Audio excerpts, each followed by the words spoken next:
మక్క కుప్పల మధ్య కుప్పకూలిన రైతు కొనుగోలు కేంద్రంలోనే గుండెపోటుతో మృతి. జోగులాంబ గద్వాల జిల్లా ఉండవల్లి మండలం బొంకూరుకు చెందిన ఈయన జమ్మన్న తనకున్న 2.5 ఎకరాల్లో సగం మక్క సగం పత్తి సాగు చేశాడు.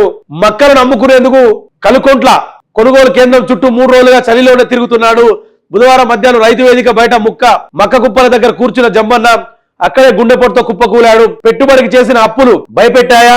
పండిన పంటలు సర్కారు కొనకపోవడం బాధించిందా? మక్కలకు దక్కని ధర ఆందోళనకు గురి చేసిందా?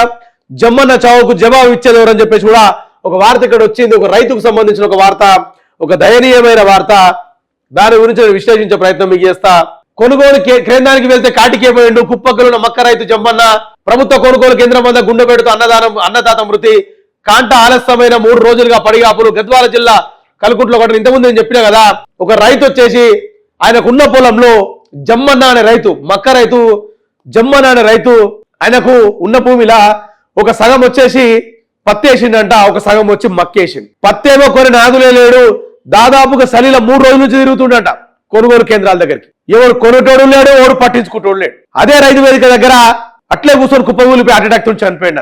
మరి ఆయన తీసుకొచ్చిన అప్పుల బాధ భరించలేక చనిపోయిందా, లేదా పండించిన పంటకు కొనుగోలు కేంద్రాలకు వస్తున్న ఎవరు కొంటలేడని చెప్పేసి ఆ దిగులతో చచ్చిపోయిందా అని చెప్పేసి కూడా దీనికి అందరికి ఈ చావుకి ఏదైతే ఈ మక్క రైతు జమ్మన్న చనిపోయింది కదా, ఈ చావుకి ఈ తెలంగాణ రాష్ట్ర ప్రభుత్వం ఏం సమాధానం చెప్తుందని కూడా మనం చూడాలి. ఏం సమాధానం చెప్తుంది? వ్యవసాయ శాఖ మంత్రి తుమ్మల నాగేశ్వరరావు కావచ్చు, ముఖ్యమంత్రి రేవంత్ రెడ్డి కావచ్చు, ఒక రైతులు అనవసరంగా పొట్టన పెట్టుకురు కదా.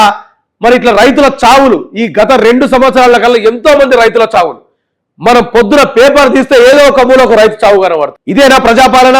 ఇదేనా మీరు ఇచ్చే ప్రజాపాలన? ఇదేనా మీరు రైతులకు ఇచ్చే భరోసా? ఇంకా మీరు మాట్లాడుతున్నారు కదా మీటింగ్లలో, బహిరంగ సభలల్లో, మా ప్రజాపాలనలో రైతులు నిండుగా బతుకుతున్నారు, మంచిగా బతుకుతున్నారు అని చెప్పేసి.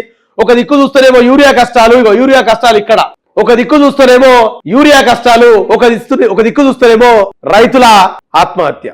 అవే బారులు, అవే కష్టాలు.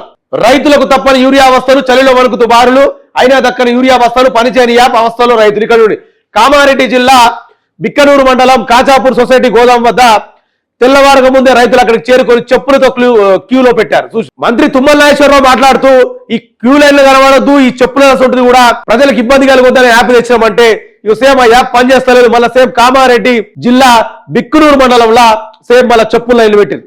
ఇది పరిస్థితి. ఇది ఇక్కడ చూస్తేనేమో రైతు గుండెపోటుతో చనిపోయిండు, కొనుగోలు కేంద్రాల్లో కొనేటోళ్ళు లేక. ఇక్కడ చూస్తేనేమో రైతులు ఒక్క యూరియా బస్తా గురించి పడిగాపులు కాస్తారు. ఇదేనా రేవంత్ రెడ్డి గారు మీరు చేస్తున్న ప్రజాపాలన? ప్రజాపాలనకు రైతులకు ఇదేనా మీరు ఇచ్చే భరోసా? దాదాపు మీరు గవర్నమెంట్కి వచ్చి 2 సంవత్సరాలు గడిచిపోయింది. 2 సంవత్సరాలు గడిచినాక కూడా రైతుల పరిస్థితి తెలంగాణ రాష్ట్రంలో ఇంత దయనీయంగా మారిందంటే దీనికి సమాధానం ఎవరు చెప్తారు? ఆ మక్క రైతు జమ్మన్న కుటుంబానికి ఎవరు ఆదుకుంటారు? ఎవరు సమాధానం చెప్తారు? ఇప్పుడు తెలంగాణ రాష్ట్రంలో పరిస్థితి ఎట్లా మారిపోయిందంటే ఏదైనా పంట పండియాలన్నా భయపడుతూ కొనుగోలు ఉంటారా లేదా దిక్కని చెప్పేసి. తెలంగాణ రాష్ట్రంలో రైతులు చాలా దయనీయమైన స్థితిలో ఉన్నారు, చాలా దయనీయమైన స్థితిలో. షేర్ చేయండి, లైక్ చేయండి, సబ్స్క్రైబ్ చేయండి. మరిన్ని వీడియోల కోసం బెల్ సింబల్ పై క్లిక్ చేయండి.